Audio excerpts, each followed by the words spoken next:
Start. नमस्ते, मी ऋतुजा येवले। मी आपल्या रियाज material private limited तर्फे स्वस्थ भारत अभियान राबवते। मी इकडे गावाचं नाव नाणेगाव मुळशी इथे ह्या बाळाला आपल्या अमृत ज्यूस दिलं होतं। या बाळाचं वय 1.5 वर्ष आहे। बाळाला काय त्रास होता त्यांच्या आईने विचारलं। बाळाला काय त्रास होता? मानाचा त्रास होता। मान मी पहिले बघा अशी पकडीच नव्हती। आता या औषधाने भरपूर फरक पडला। तिला उभी पण राहते आणि तिची हालचाल मोमेंट जरा कमी होते, ते पण जरा आता फास्ट झालेले आहेत तिचे।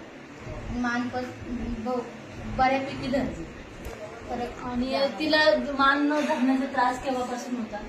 तिला जन्मता म्हणजे जन्मापासून त्या बाळाला ह्या मान पकडता येत नव्हती, तिची हालचाल कमी होते। अमृत ज्यूसची एक बॉटल पण संपली नाहीये। 15 दिवस झाले, महिना झालाय बाळाला आपण अमृत ज्यूस देतोय। तर बाळाला बऱ्यापैकी